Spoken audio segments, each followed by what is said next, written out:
¿Cuánto cuesta una libertad que se conquista con sangre, fuego y cenizas? ¿Qué precio paga un pueblo cuando decide no vivir de rodillas, aunque se le arrebate todo?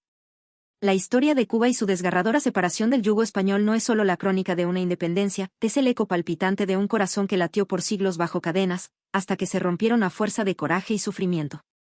Es el relato de un pueblo pequeño, cercado por océanos y potencias, que se atrevió a gritar en medio de imperios, ¡basta! Durante más de 3 siglos, Cuba fue la joya más preciada del trono español en América. Un enclave codiciado por su azúcar, sus puertos estratégicos, su tierra fértil y su posición entre continentes. Desde La Habana, la corona dirigía rutas comerciales, fortificaba sus dominios y vigilaba el paso de naciones enemigas.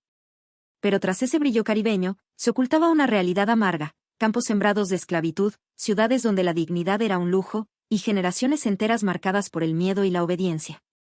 A mediados del siglo XIX, las llamas del cambio comenzaron a arder en la penumbra. La independencia de las colonias sudamericanas había sacudido los cimientos del imperio español. Pero Cuba resistía, no por voluntad propia, sino porque el control era férreo, y la represión implacable.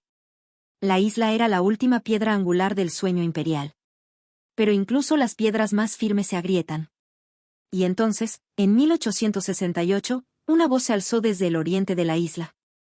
Era la voz de Carlos Manuel de Céspedes, un hacendado culto, ilustrado, poseedor de tierras, pero aún más rico en ideales.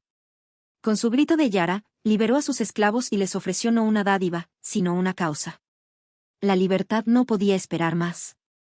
La Guerra de los 10 años había comenzado, una contienda desigual donde campesinos descalzos, esclavos recién liberados y jóvenes idealistas se enfrentaron al ejército español, armado hasta los dientes, entrenado para sofocar insurrecciones en cualquier rincón del imperio. Céspedes, con su voz serena y su mirada fija en un futuro libre, se convirtió en símbolo de una revolución que no era perfecta, pero sí profundamente humana.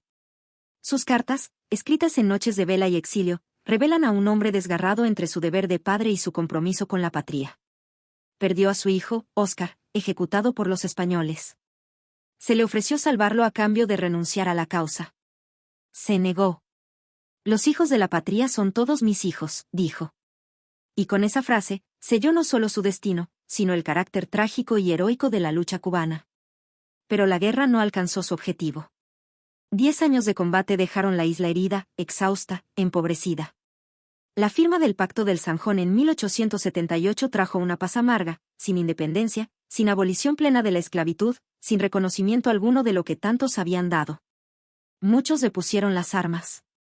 Otros, como el general Antonio Maceo, rechazaron la humillación. En la protesta de Baraguá, su voz retumbó como un trueno. Dijo que no podía aceptar una paz sin dignidad. Su figura, de piel negra, altivo y resuelto, se erigía como desafío viviente a una sociedad racista y colonial. Pasaron años de tensa calma. Cuba, en apariencia sometida, hervía por dentro. En los cafetales, en los salones, en las tabernas de La Habana y Santiago, los ideales de libertad seguían creciendo como raíces ocultas bajo tierra. Y en el exilio, un joven de pluma afilada y alma de fuego empezó a tejer la red que culminaría en el último gran intento. Su nombre era José Martí. Martí no fue un guerrero del machete, sino del verbo. Con una inteligencia luminosa, un carisma que cruzaba océanos y una voluntad casi sobrenatural, comprendió que la independencia de Cuba no era solo una urgencia nacional, sino una necesidad continental. Vio con claridad que el fin del dominio español era apenas el principio. Con todos y para el bien de todos, proclamaba, imaginando una república inclusiva, sin amos ni esclavos, sin razas ni odios, sin amarras al norte ni al pasado. Desde Nueva York, organizó, escribió, recaudó fondos, unificó voluntades. Fundó el Partido Revolucionario Cubano, e ideó una estrategia no solo militar, sino política, simbólica. Su figura era un puente entre generaciones, entre razas, entre ideas. Volvió a Cuba en 1895, acompañado de líderes veteranos como Máximo Gómez y Maceo. Pero el destino, una vez más, fue cruel con los visionarios. Martí cayó en 2 ríos apenas iniciado el levantamiento. Su cuerpo fue abatido por las balas, pero su espíritu, como un rayo, electrificó toda la isla. Su muerte lo inmortalizó. Cuba ya no podía detenerse. La guerra se reinició con furia. Esta vez, no había margen para treguas ni pactos fallidos. El machete libertador cortaba cañas y cadenas. El ejército mambí, famélico pero incansable, comenzó a arrinconar a los españoles. La lucha se libraba en montañas, cañaverales, y en los corazones. Maceo murió en combate. Gómez envejecía en el frente. El pueblo resistía, entre epidemias, hambrunas y campos de concentración diseñados por el general Valeriano Weyler, cuyo nombre aún retumba como símbolo de crueldad. España no cedía. Pero también se desangraba. Entonces, la historia dio un giro que ni los más clarividentes habrían anticipado. En 1898, el acorazado estadounidense Men explotó misteriosamente en el puerto de La Habana. Estados Unidos, con intereses económicos y estratégicos en juego, intervino en la guerra. En menos de un año, derrotó a España. El viejo imperio caía de rodillas, no ante los mambises, sino ante otra potencia en ascenso. Cuba, por fin libre de su amo colonial, pasaba ahora a la sombra de uno nuevo. Los tratados de París sellaron la derrota española, pero no la libertad total de Cuba. La isla quedó bajo tutela estadounidense. Una independencia nominal, marcada por la enmienda Platt, que otorgaba a Estados Unidos derecho de intervención. El sueño de Martí se cumplía a medias, como una bandera al viento con los hilos rotos. Pero aún así, el espíritu emancipador sobrevivía. Había que comenzar de nuevo, esta vez no desde las armas, sino desde la construcción institucional, cultural y social. Lo que le costó a Cuba librarse de España no se mide solo en muertos ni en batallas. Se mide en hijos que no volvieron, en madres que envejecieron esperando, en ideas que se gestaron en la oscuridad, en cicatrices que no se ven. Fue una independencia que no llegó de golpe, sino a fragmentos, como un amanecer empañado por nubes. Y sin embargo, lo lograron. Contra imperios, contra el tiempo, contra la traición, la isla alzó su voz. Desde entonces, Cuba no volvió a ser colonia. El alma mambisa, esa mezcla de coraje, poesía y terquedad, quedó impresa en su identidad para siempre. Porque hay pueblos que nacen con libertad, y otros que deben parirse a sí mismos. Cuba eligió nacer entre llamas, y por eso, su historia no se cuenta, se siente.